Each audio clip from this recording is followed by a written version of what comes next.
지금은 성경 낭독 시간입니다. 모두 자리에서 일어나 주시기 바랍니다. 예수께서 빌립보 가이사랴 지방에 이르러 제자들에게 물어 이르시되 사람들이 인자를 누구라 하느냐. 이르되 더러는 세례 요한, 더러는 엘리야, 어떤 이는 예레미야나 선지자 중에 하나라 하나이다. 이르시되 너희는 나를 누구라 하느냐. 시몬 베드로가 대답하여 이르되 주는 그리스도시요 살아계신 하나님의 아들이시니이다. 예수께서 대답하여 이르시되 바요나 시몬아, 내가 복이 있도다. 이를 내게 알게 한 이는 혈육이 아니요 하늘에 계신 내 아버지시니라. 또 내가 내게 이르노니 너는 베드로라. 내가 이 반석 위에 내 교회를 세우리니 음부의 권세가 이기지 못하리라. 내가 천국 열쇠를 내게 주리니 내가 땅에서 무엇이든지 매면 하늘에서도 매일 것이요 내가 땅에서 무엇이든지 풀면 하늘에서도 풀리리라 하시고, 이에 제자들에게 경고하사 자기가 그리스도인 것을 아무에게도 이르지 말라 하시니라.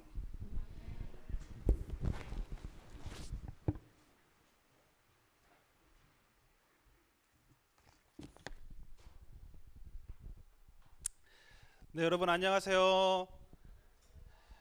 방금 다시 한번 만나서 반갑습니다. 옆에 친구하고 이렇게 한번 인사 해봤으면 좋겠는데요.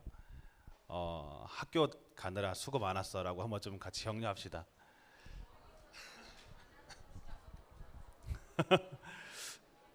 진짜 얘들아 학교 가기 싫긴 싫었나 보다. 다들 개학했잖아요, 그렇죠? 개학해가지고 처음 학교 갔을 때 기분이 어땠어요? 막 두렵고 떨리고 그랬나요? 아, 학교 가야 돼. 아, 정말 이제 어떻게 학교 다니나, 막 그런 마음으로 학교 다닐 수도 있지만 또 그렇게 힘들고 피곤한 상황에도 이렇게 예배를 사모하는 마음으로 나온 여러분 너무나도 환영하고 축복합니다. 이제 전사님 애들도 이제 2명이 다 초등학교를 들어갔어요. 이제 둘째 녀석도 처음 갔거든요.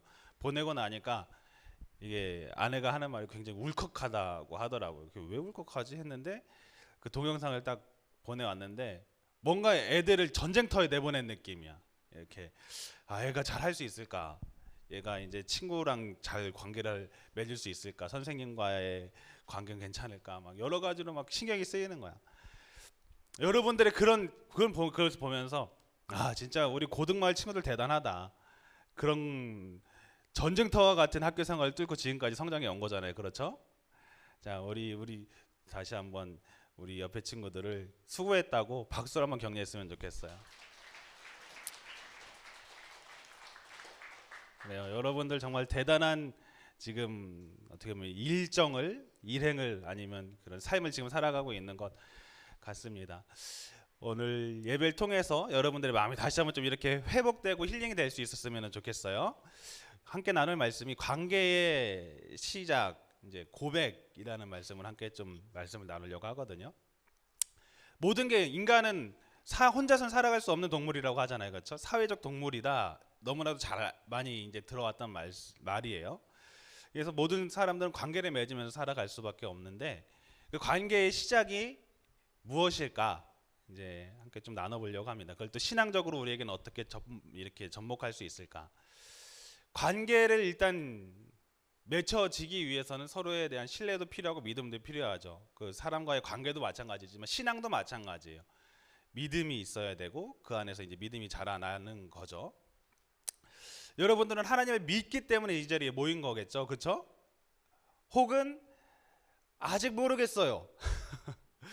아직 잘 모르겠지만 엄마가 가라고 해서 학교는 왔어요 라고 한 친구들도 있을 거예요.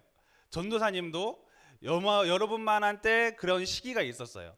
전도사님이 설마 이 자리에 나와서 설교를 하리라고는 상상도 못했습니다. 왜? 전도사님은 아이 중에서도 완전 아이거든.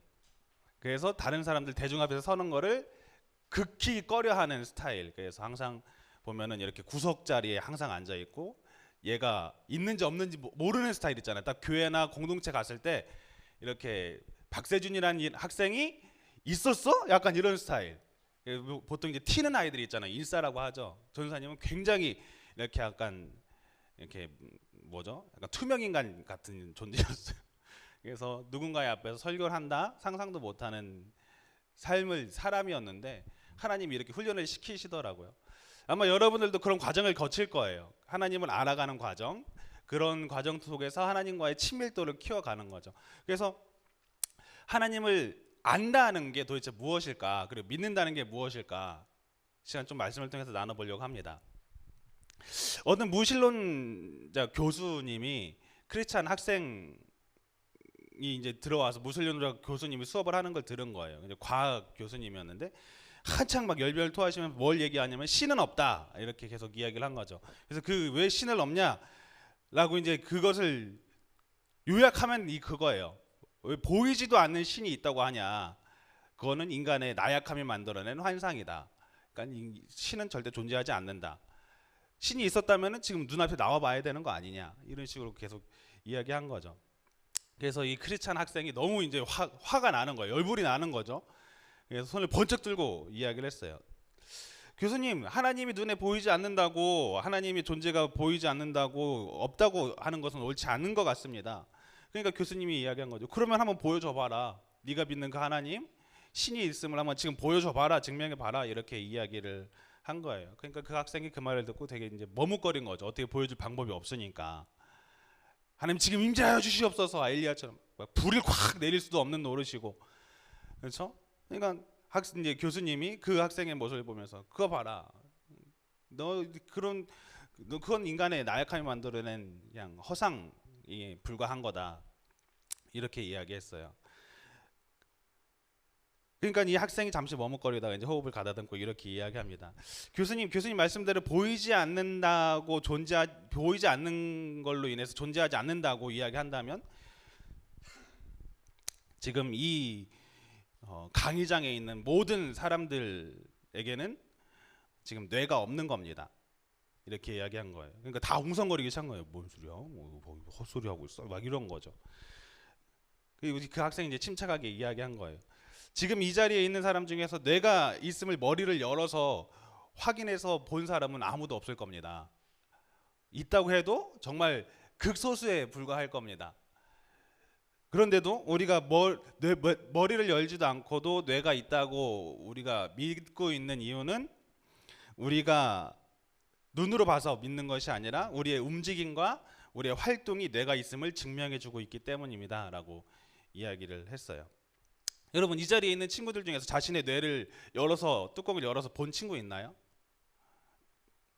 전사님 가끔씩 옛날에 그런 환상에 젖어 있었던 때가 있었어요. 뭐였냐면은 나는 혹시 인조인간이 아닐까? 그런 상상 해본 적 없니?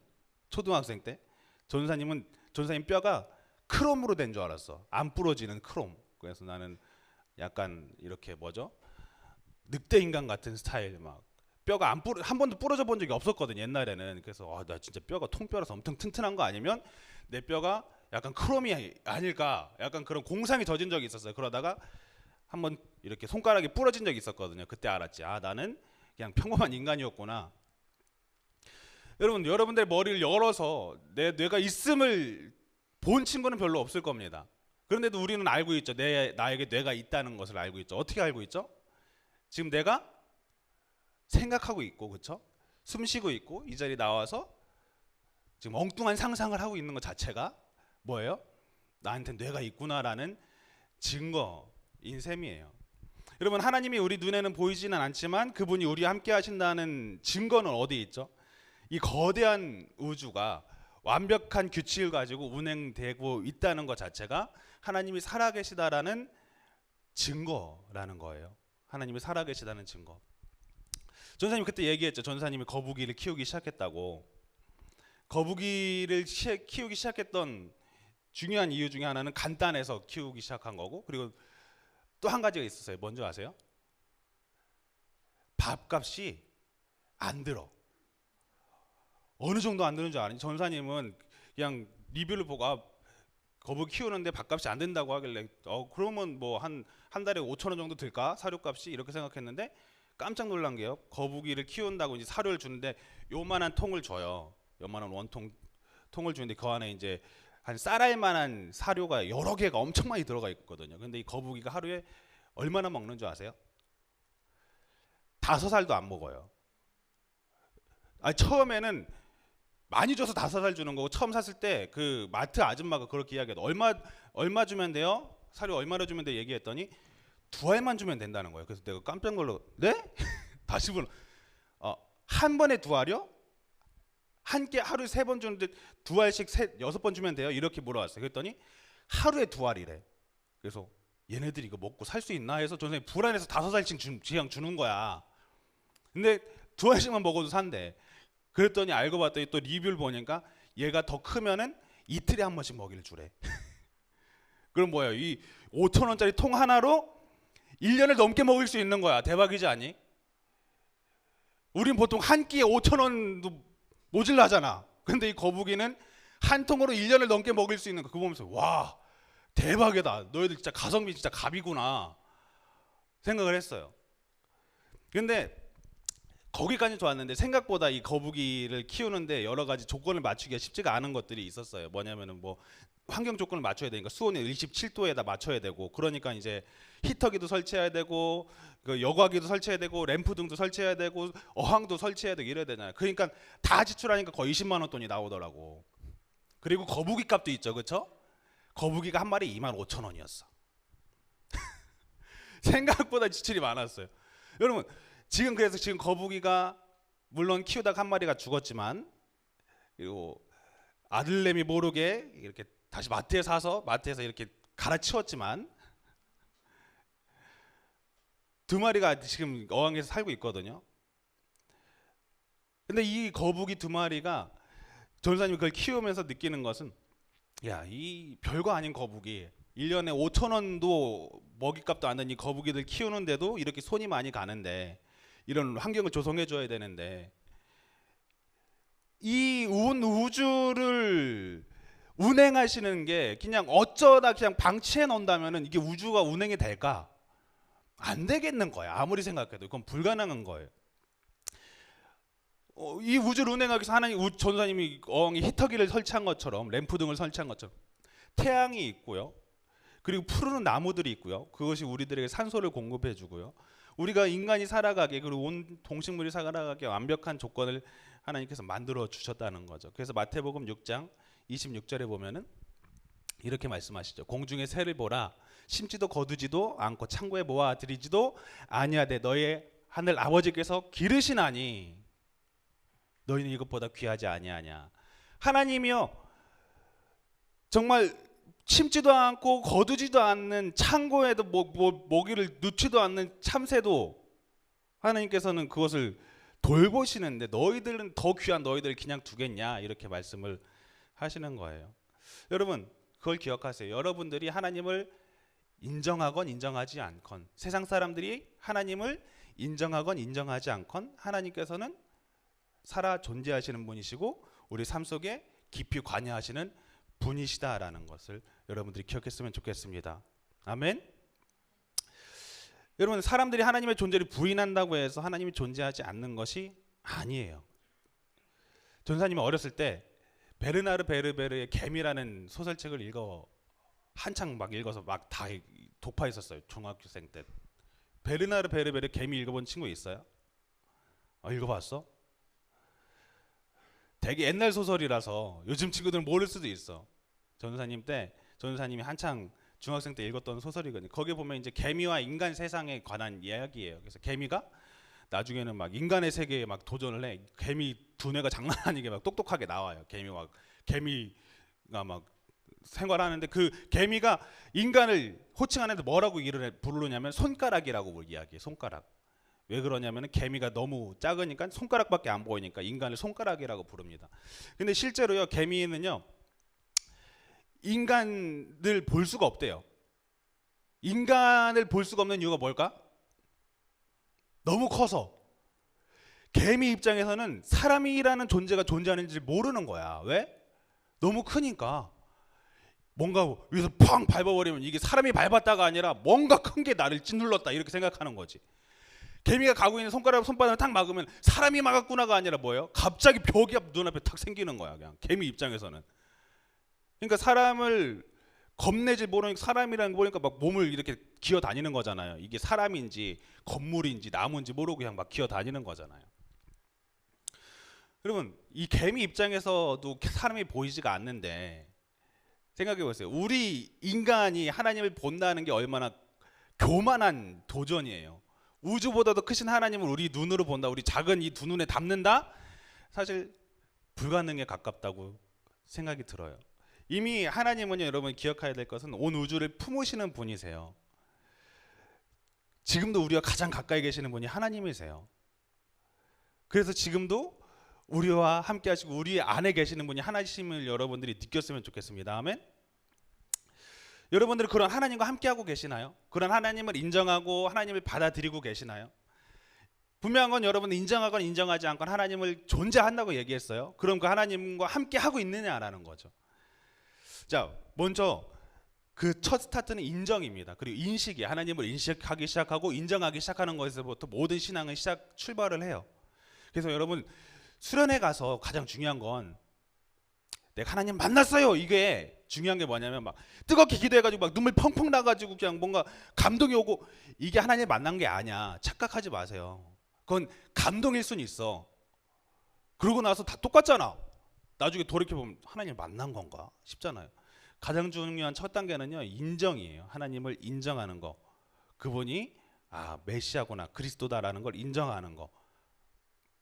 그러면 그 다음 단계로 넘어갈 차례예요. 하나님을 인식하기 시작했다면, 하나님이 계시다, 하나님이라는 분이 계시구나, 이 세상을 만물을 지으신 창조주가 있구나라는 걸 인식하기 시작하면 그 다음 단계로 넘어가야 됩니다. 자, 신앙이 깊어지는 단계는요, 뭐랑 흡사하냐면요, 사랑에 빠지는 과정과 굉장히 흡사해요. 여러분, 사랑이라는 게 이렇게 강압적으로 될 수 있는 거예요? 누군가를 사랑한다는 게 너 제 사랑 안 하면 죽여버릴 거야, 이거 총 들이대면 사랑할 수 있어요? 물론 말로는 사랑할게요 이러지만 마음은 그게 안 돼. 사랑이라는 것은요, 누군가에 강압적으로 되는 게 아니에요. 우리 신앙도 마찬가지예요. 하나님께서도요, 그것을 강압적으로 두지 않으셨어요. 넌 날 믿어야만 해, 이게 아니라 믿는 자가 구원을 얻도록 하나님께서 그 문을 열어주셨다는 거죠.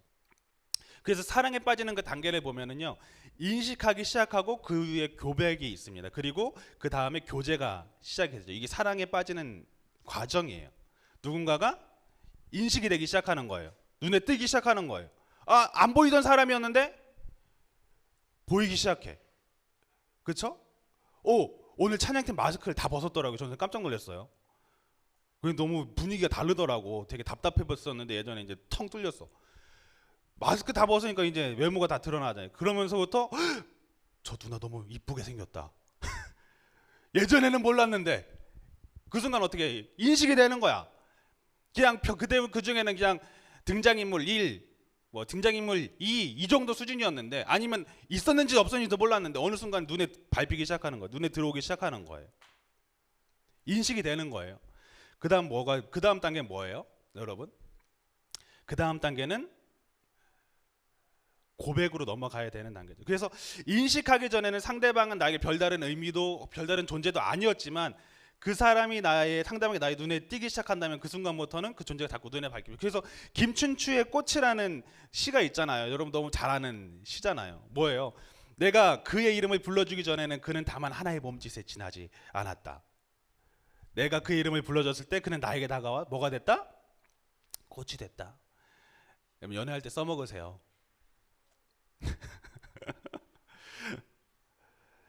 넌 나한테 이제 꽃이야. 예전엔 잘 몰랐는데 지금 보니까 진짜 꽃이다. 여러분, 이렇게 어느 순간 누군가가 상대방이 인식되기 시작한다면은 그 다음 단계는 뭘로 넘어가야 된다고 이야기했죠? 고백으로 넘어가야 돼요. 여러분, 다짜고짜 나의 이상형이 눈앞에 나타났다고 나랑 결혼하자, 아니면은 옛날 개그 프로 중에서 이런 유행어가 있었어요. 내 알을 낳아도, 이런 게 있었어요.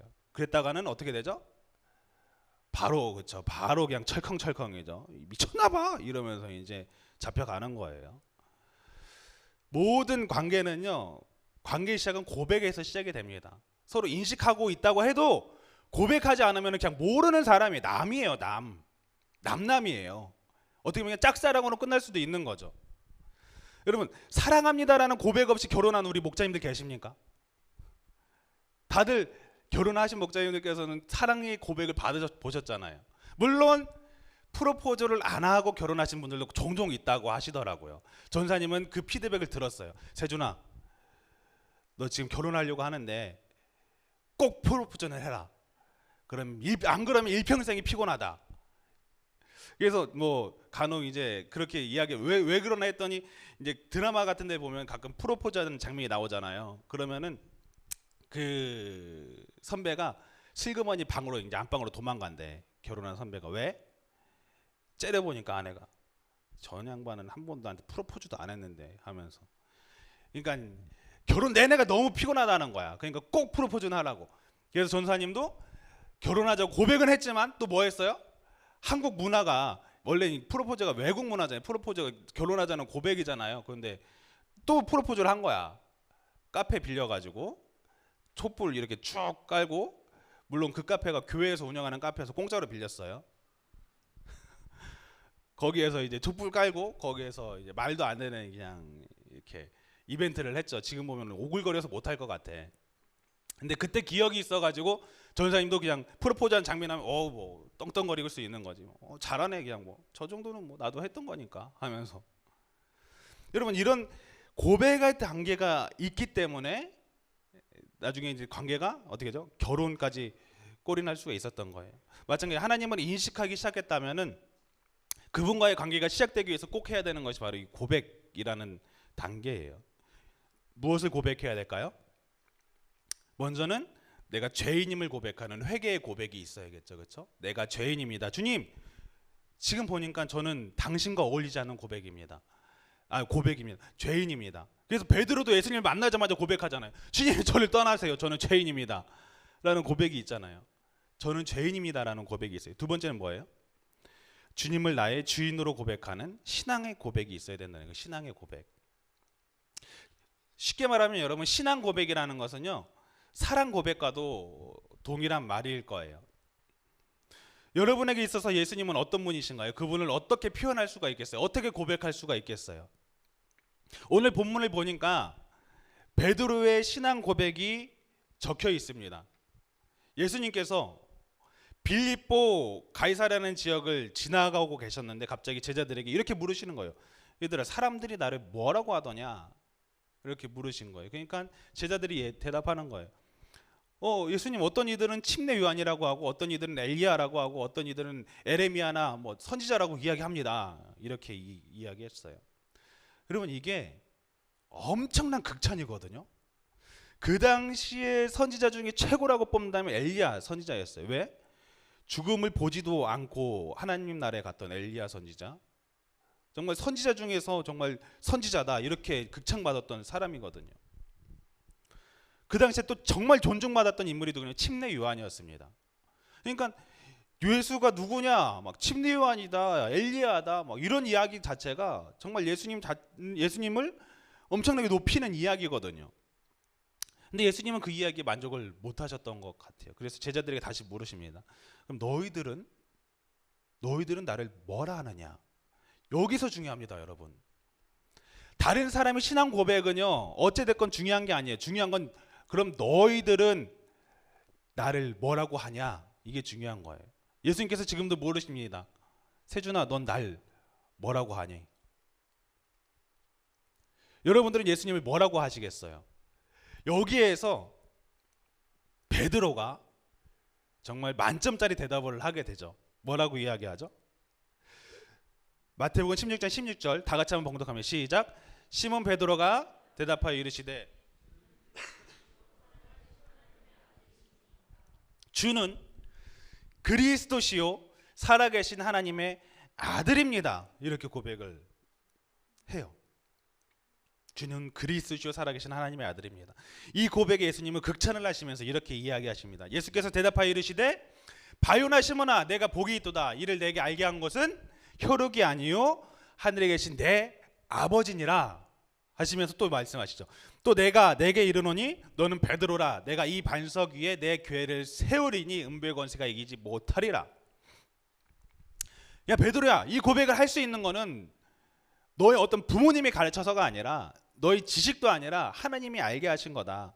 너의 이 고백 위에 내가 교회를 세우겠다 이렇게 말씀을 하세요. 카톨릭에서는 이걸 좀 오해를 해가지고 정말로 베드로의 별명이 이제 반석이라는 별명이거든요. 베드로의 뜻이 반석이에요. 실제로 베드로의 묘지 위에 교회를 짓습니다. 성당을 이렇게 크게 전화요. 베드로의 고백 위에 베드로 위에 교회를 짓는다고 하니까 교회를 졌어요. 근데 그게 그 의미가 아니라 어떤 의미였을까요? 베드로가 했던 그 고백 위에 교회를 세우겠다라는 거예요. 주는 그리스도시요 살아계신 하나님의 아들입니다라는 그 고백 위에 교회를 세우겠다라는 거죠. 그래서 교회는 어떤 공동체예요? 에클레시아, 하나님을 나의 구주로 시인하는 사람들의 모임이 교회인 거예요. 그래서 우리가 지금 교회를 이루고 있는 거죠. 그래서 하나님께서는 그 교회를 세우겠다고 이야기하신 거고, 음부의 권세, 지옥의 권세가 그것을 이긴다, 이기지 못한다? 이기지 못한다. 믿음의 공동체에 있는 사람은 다 어디에 간다? 주님을 나의 구주로 시인한 사람 다 하나님 나라에 들어갈 수 있는 자격이 있는 사람이다라는 거예요. 그래서 여러분, 나의 고백이 중요합니다. 베드로가 그렇게 고백을 했어요. 다른 사람들은 뭐 선지자다, 엘레미야다 이렇게 얘기했지만 베드로는 그렇게 고백했다는 거죠. 여러분, 침례 교단이 지구촌 교회는 침례 교단인 거 아시죠? 침례 교단에서는 알겠지만 사도신경을 하지 않습니다. 왜 그럴까요? 다른 교단에서 왔던 친구들은 알 거예요. 사도신경이 뭔지. 뭐 전능하사 천지를 지신 하나님 아버지를 내가 믿사오며 그 외아들 우리 예수 그리스도를 믿사오니 이는 성령으로 잉태하사 동정녀 마리아에게 나시고, 이거 알죠, 그렇죠? 고개 끄덕인 친구는 다른 교단에서 이렇게 한번 신앙생활을 했던 거예요. 근데 침례 교단은 안 해. 왜 안 할까? 이 사도신경이 굉장히 전통성 있는 고백이 신앙 고백서거든요. 과거 카톨릭 시대 때부터 계속 이렇게 했던 고백이에요. 안 하는 이유는 단 하나예요. 신앙 고백은 개인이 해야 되는 거지 어느 하나의 이렇게 문장이 돼가지고 하는 것은 신앙 고백이 아니다. 신앙 고백은 각자 해야 된다. 자신의 신앙 고백이 있어야 된다 해가지고 신앙 고백을 하지 않습니다. 그럼 여러분들은 신앙 고백을 어떻게 하겠어요? 여러분, 사랑을 고백할 때 누군가가 그 고백을 대신해 줄 수가 있을까요? 누군가 사랑하는 사람이 생겼어. 옆에 친구한테 물어보는, 야, 나 쟤 너무 좋아하는데 좀 대신 고백 좀 해줘라. 가가지고, 야, 쟤가 너 좋아한대 하면, 자, 생각해 봅시다. 입장 바꿔서 우리 여자친구 입장에서는 어떨 것 같아요? 좋을 것 같아요? 싫어. 왜? 무슨 남자답지도 않게, 야, 진짜 뭐 하나도 없다. 그쵸? 되게 그걸 보면서 어떤 사람이 여자가 신뢰를 하겠어? 아니, 되게 사랑 고백도 못하는 저 사람이 날 사랑한다고? 그게 진짜일까? 여러분, 고백은요, 자기가 하는 거지 다른 사람이 해주는 것이 아니에요. 마찬가지 우리가 하나님을 사랑한다, 하나님은 나에게 어떤 분이십니다라는 고백은요, 다른 사람이 해주는 것이 아닙니다. 나의 입술로 나와야 되는 거예요. 나로부터 시작이 되는 거죠. 내가 믿는 예수님은 누구십니까? 이런 질문에 여러분들은 뭐라고 고백할 수가 있겠어요? 베드로는 주는 그리스도시요 살아계신 하나님의 아들입니다. 주님은 메시아입니다. 우리를 구원해 주실 메시아입니다라고 고백했어요. 사실 여러분, 이 베드로의 이 고백이 굉장히 그 당시에는 위험한 고백이었어요. 자, 선지자 정도는 괜찮아. 그래도 위험 수위는 넘지 않았어. 근데 이게 베드로는 그 수위를 넘어버렸어요. 뭐라고 고백한 거죠? 당신은 하나님의 아들입니다.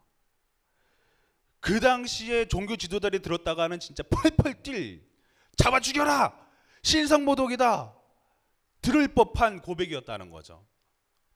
그 말이 정답인데도 불구하고 베드로는 목숨을 걸고 해야 됐던 고백이 바로 그 고백이었다는 거예요. 그래서 예수님은 20절에 자기가 그리스도인 것을 다른 사람들한테는 알리지 말라 이렇게 이야기를 하시잖아요. 여러분들은 예수님을 어떻게 고백하시겠습니까? 그것이 필요해요. 하나님을 인식했다면은 주님은 나에게 어느 분이십니다라는 그 고백이 있어야 됩니다. 그렇지 않으면은요, 아직 시작도 안 한 걸 수도 있어요. 주님은 나에게 어떤 분이시지? 글쎄, 그냥 주일날만 만나는 분? 전도사님에게 신앙 고백은 무엇일까요? 전도사님이 딱 꽂혔던 게 있었어요. 주님은 나의 주인입니다라는 거에 굉장히 이렇게 신앙 고백을 하게 되더라고요. 그러니까 구원자를 넘어서, 주님은 나의 구원자를 넘어서 주님은 나의 주인입니다 라는 고백을 하게 되더라고요. 그래서 전사님 아이들도 이름을 주와 주역이라고 적거든요. 그 이름의 뜻이 주인주의 높으라, 주인주의 빛날력, 주님은 높으십니다, 주님은 빛이십니다 라는 고백을 아이들을 통해서 한 거예요. 주하야 주하가 부를 때마다 이제 그 고백을 하는 거죠. 여러분, 이런 고백이 있을 때 우리 삶 속에 하나님이 우리 안에 거하신다고 성경은 이야기를 하십니다. 요한일서 4장 14절에서 15절 다 같이 한번 읽어보도록 할게요. 시작. 아버지가 아들을 세상의 구주로 보내신 것을 우리가 보았고 또 증언하노니 누구든지 예수를 하나님의 아들이라 시인하면 하나님이 그 안에 거하시고 그도 하나님 안에 거하시느니라. 믿으십니까? 누구든지 예수를 하나님의 아들이라 시인하면, 이 시인이라는 뜻은 고백을 이야기해요. 고백하면 하나님이 그 안에 거하시고 그도 하나님 안에 거하신다, 이렇게 말씀을 하는 거죠. 주님은 나의 주인 되십니다. 주님은 나의 피난처십니다. 주님은 나의 신랑 되십니다. 주님이 나의 산성이십니다. 주님이 나의 피할 처가 되십니다. 반석이십니다. 이런 고백이 우리 안에 있어야 된다는 거예요. 이런 고백은요, 특별한 게 아니에요. 모든 하나님과 친밀했던 사람들은 다 했던 고백들이에요. 다윗의 시편을 읽어보세요. 이런 고백이 수도 없이 넘쳐납니다. 우리 안에 이런 주님을 향한 고백이 있을 때 그분이 우리의 뭐가 되시죠? 신랑이 되시고 우리가 그가 우리 안에 거하는 삶을 살게 된다라는 거예요. 그래서 신앙 고백은 뭐라고 얘기했죠? 사랑 고백과도 같다고 이야기했어요. 신앙 생활은 무슨 생활이죠? 그러면은 쉽게 말하면 결혼 생활과도 같다라고 이야기할 수 있을 것 같아요. 그래서 여러분, 하나님과의 사랑 고백을 했다면 하나님과의 결혼 생활이 시작이 되는 거예요. 하나님을 나의 신랑, 예수님을 나의 신랑으로 삼는 생활. 그래서 전사님이 전에도 1월 달에 이야기를 했던 것 같아요. 결혼에는 퇴근이 있다 없다? 없다. 자, 결혼에는 퇴근이 없습니다, 여러분. 어느 순간 남편이었다가 다른 때는 남편이 아니었다가 이게 없어요. 한 번 남편이면 평생 남편인 거예요. 그분을 나의 주인으로 남편 삼고 평생을 같이 사는 거예요. 마찬가지예요. 주님을 나의 주인으로 삼았다면 평생을 그렇게 살아가는 거예요. 그렇게 함께 동행하는 거, 그것이 바로 하나님과의 삶이죠. 그게 바로 신앙생활인 거예요. 그래서 여러분, 주님을 깊이 만나는 게 무엇일까 궁금해요. 하나님의 음성을 듣고 싶어요. 이러잖아요. 사실 그런데 그 스타트는 뭐냐면 하나님과의 고백이 있고 하나님과의 신앙생활, 하나님 안에서의 그 삶이 시작이 된다면은, 그분을 나의 주인으로 삼고 그런 삶을 살아가기 시작하면은 하나님께서는요, 그 삶 속에서 말씀하시고 우리 안에 가르쳐 주시는 것들이 생겨요. 그렇게 못하니까 문제인 거지. 주님이 나의 주인이 아니니까 안 들리는 거예요. 주님이 나의 주인이 아니니까 못 듣는 거예요. 누가 나의 주인인지를 모르는 거예요. 여러분, 믿음이 어디서부터 생겨나는 줄 아십니까? 관계가 형성이 된 이후에 생겨날 수가 있는 거예요. 대뜸 처음 만나는 사람 보고 너 나 믿지? 5만 원만 꺼줘 하면은 주겠어요? 누가 줘? 전사님이 한번 된탕식 크게 당한 적이 있었어요. 기차역에서. 전사님이 그때 대학생 때였는데 되게 순수했거든, 마음이. 그래서 어떤 사람이 딱 다가오더니 자기가 병원에 급히 가야 되는데 택시비가 없대. 2만 원을 꺼달래. 처음에 10,000원 꺼달라고 했어요. 10,000원을 꺼달래. 그래서 그래요. 하여튼 전사님 뒤적뒤적거리니까 전사님 지갑 안에 지폐가 있는 걸 보더니 2만 원 꺼달라고 이러는 거예요. 그래서 그러시냐고. 근데 어떻게 갚으실 거예요 했더니 계좌번호를 알려주더라고. 계좌번호래. 전화번호를 알려주더라고. 전화번호. 그래서 전화번호를 전화했더니 전화가 되더라고요. 그래서 알겠다고. 그럼 제가 그 전화로 계좌번호 보내드리겠다고 거기로 입금하시라고 하고 줘서 보냈어요. 입금이 됐을까 안 됐을까? 전화를 했거든. 전화를 안 받아. 차단한 것 같아. 내가 볼 때는 차단을 시킨 것 같아. 전화를 거의 매번 했던 것 같아. 그리고 문자도 했어. 제 계좌번호 여기입니다. 돈이 입금이 안 되더라고요. 그때 알았죠. 아, 사람은 정말 믿을 존재가 아니구나. 그때 이후로는 터널이나 뭐 이렇게 가서 저 돈 없어서 이렇게 하는데 해달라고 하면 안 빌려줘요. 저도 전사님도 이제 마음에 상처가 있어가지고 저거 다 뻥이지 저거 하면서. 여러분, 믿음이라는 것은요 정말 생전 처음 보는 사람에게 생기지는 않습니다. 상대방을 향한 믿음은 언제 생기냐? 관계가 형성이 돼야지 생겨요. 여러분 생각해 보세요. 여러분들이 이렇게 부모님들의 모습을 보세요. 서로 신뢰하세요, 안 하세요? 서로 안방문 잠고 사세요? 아니죠, 그렇죠? 현관문은 잠가도 방문은 안 잠가요. 왜? 믿으니까. 그러니까 서로 막 물건도 통용하고 막 이렇게 살아가는 거잖아요. 왜? 서로를 믿으니까. 안 믿으면 밥도 못 먹어. 진짜. 왜? 이상한 거 넣은 거 아닌가 하면서 어떻게 먹겠어요? 서로를 향한 믿음이 그 안에 이렇게 쌓아갈 수 있는 것은요, 그 관계가 형성될 때 그 믿음이 쌓아져 올라갑니다. 하나님을 향한 믿음을 키우고 싶어요라고 이야기하는 사람도 있어요. 근데 그게 그 본질적인 이유, 그 믿음이 형성되지 않는 이유는 하나님과의 관계를 먼저 보세요. 하나님과의 관계가 형성되지도 않았는데 믿음을 주세요, 이게 되겠어요? 하나님과 내가 정말 그분이 나의 신랑 되시는 삶을 산다면 믿음이 쌓여져 갑니다. 물론 결혼 생활이 모든 게 다 화창하진 않아요. 흐림도 있어요. 뭐 모든 게 다 좋을 수는 없잖아요. 막 부모님들 싸우는 때 막 박터지게 싸우잖아. 전 신앙생활에도 그런 고비가 있어요. 하다 보면 하나님 저 어떻게 나한테 이럴 수가 있습니까? 진짜 하나님 진짜 그러기입니까? 하면서 막 바락바락하면서 대들 때도 있습니다. 하지만 그럼에도 회복이 될 수 있는 것은 그분이 나의 신랑이 되시기 때문이죠. 여러분들은 예수님을 나의 신랑으로 삼으면서 살아가고 있으신가요? 믿음의 조상들은 수없는 많은 고백 위에 자신의 신앙을 세워왔고 또 그곳에 교회를 세워올 수 있었다는 것을 여러분들이 기억할 수 있었으면 좋겠어요. 주님은 나의 반석이시고 주님은 나의 왕이시고 주님은 나의 주인이시고 주님은 나의 생명이십니다라는 고백이 여러분들에게 있기를 소망합니다. 아멘. 찬양 중에서 이런 찬양이 있어요. 찬송가 요즘 잘 안 부르죠. 복음성가에 많이 불러요. 그래서 한 가지 문득 걱정이 되더라고. 다음 세대가 찬송가를 완전히 까먹으면 어떻게 하지? 전도사님만 해도 찬송가를 아는 것만 알아. 안 부르는 건 몰라. 찬송가를 많이 불러야 되는데 이 생각이 들었는데, 예수를 나의 구주 삼고라는 찬송가가 있어요. 예수를 나의 구주 삼고 성령과 피로써 거듭나니 이 세상에서 내 영혼이 하늘의 영광 누리도다. 이것이 나의 간증이요 이것이 나의 찬송일세. 나 사는 동안 끊임없이 구주를 찬송하겠습니다. 어떻게 보면 찬양으로 하는 하나의 신앙 고백이거든요. 이 시간 다 함께 자리에 일어나서 하나님 앞에 찬양으로 우리의 신앙을 고백하며 나아가길 소망합니다. 예수로 나의 구주 삼고 성령과 피로써 거듭나니.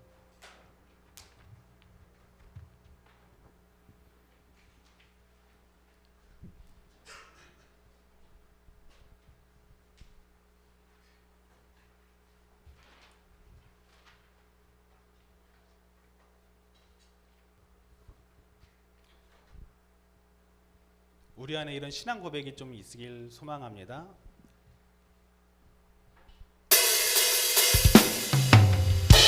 자, 잠깐만요. 네, 빠른 곡이 아니에요. 네. 네, 예수로 나의 구주 삼고 첫 음만 쳐주시겠어요? 전사님이 그냥 부를게요.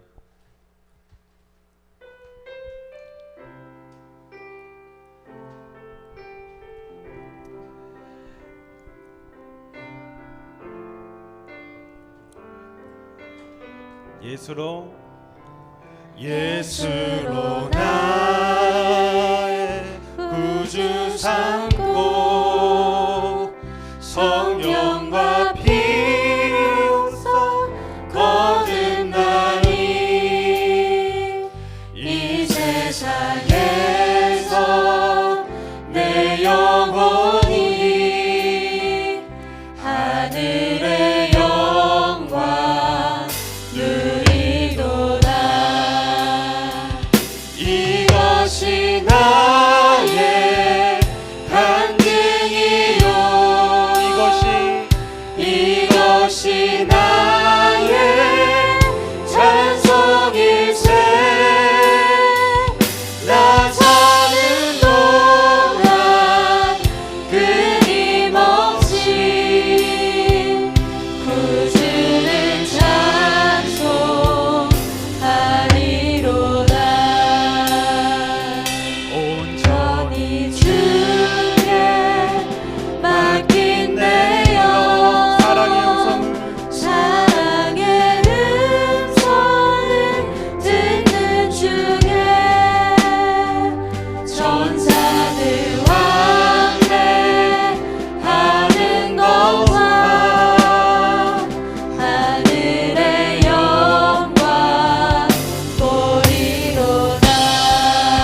2000년 전에 예수님께서 이 땅에 오셨을 때 제자들에게 물으셨습니다. 너희는 나를 누구라 하느냐? 베드로가 고백했어요. 주님은 그리스도시요 살아계신 하나님의 아들입니다. 자신의 목숨을 걸고도 했던 신앙 고백이었습니다. 여러분들은 예수님을 뭐라 고백하시겠어요? 주님은 나의 누구라고 고백하시겠어요? 주님을 나의 주인이라고 고백하지만, 주님은 나의 메시아라고 고백하지만 우리의 삶을 보면 그렇지 못할 때가 많은 것 같아요. 주님은 나의 주인이십니다라고 고백하지만 주님은 나의 자판기인 것 같아요. 주님은 나의 신랑이라고 고백하지만 선택적인 것 같아요. 어느 때는 신랑이었다가 어느 때는 남이 되는 것 같아요. 이 시간은 한번 온전히 고백했으면 좋겠습니다. 하나님, 주님이 나의 참된 구주가 되어주시고, 주님이 나의 참된 신랑이 되어주시고, 주님이 나의 참된 왕이 되어주셔서 저희를 다스려 주시옵소서. 주님과 함께 동행하는 삶을 저희들이 살게 하여 주시옵소서. 그렇게 다 함께 고백하면서 나아가도록 하겠습니다. 다 함께 기도합니다.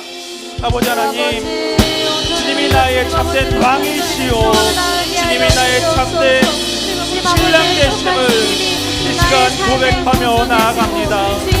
주님이 계시기에, 주님이 나와 함께 하시기에 저희가 살아갈 수 있음을 고백합니다. 주님을 나의 지도로 삼고, 주님을 나의 신랑으로 삼고 살아가는 저희를 되게 하여 주시옵소서. 주님을 인정함으로, 주님을 나의 구주로 인정함으로 저희 삶이 변화되게 하여 주시옵소서. 아버지, 베드로의 그 고백이 저희들의 고백이 되길 원합니다. 그 고백을 통해서 주님을 더욱더 깊이 알아가는 저희들 되게 하여 주시옵소서. 그 고백을 통해서 주님과의 관계가 회복되어지고 저희 삶 가운데 주님을 깊이 만날 수 있는 저희들이 될 수 있도록 성령님 역사하여 주시옵소서. 그 가운데 일하여 주시옵소서. 저의 모든 것을 주 앞에 내어드리오. 성령님 일하여 주시고 함께하여 주시옵소서. 주님 가운데 일해 주심을 사모합니다. 주님 그 가운데 주님을 신뢰합니다. 주님 일하여 주시옵소서. 주님을 나의 구주를 고백하는 아버지 주님 가운데 일하여 주시고 주님 자정하여 주시옵소서. 성령 충만함이 저희들의 이 고백 가운데 일하여 주시옵소서. 이것이 나의 간증이요, 이것이 나의 찬송이요, 이것이 나의 간증이요, 이것이 나의 찬송일세. 나 사는 동안 끊임없이 구주를 찬송하리로다. 주님, 저희가 오랜 신앙생활을 해왔지만 저희가 주님을 뭐라고 고백했는지 잊어버리고 혹은 고백하지 못하고 살아갔던 저희들의 모습을 이 시간 돌아봅니다. 주님, 주님이 나의 신랑 되십니다. 주님이 나의 왕이십니다. 주님은 살아계신 하나님의 아들이십니다. 주님은 나를 위해서 이 땅에 오신 참된 사랑의 전달자이심을 다시 한번 저희 입술로 고백하게 하여 주시고, 그런 주님과 함께 살아가는 우리 귀한 열시고등마을 친구들 되게 하여 주시옵소서. 그래서 주님, 우리 아이들의 그 삶 가운데에 주님이 역사하심이 나타나게 하여 주시고, 정말 우리 친구들의 그 삶 가운데에 주님의 모습이, 주님의 향기가 흩날려며 나타날 수 있는 귀한 주님의 자녀들 되게 하여 주시옵소서. 감사드리며 예수님의 이름으로 기도드렸습니다.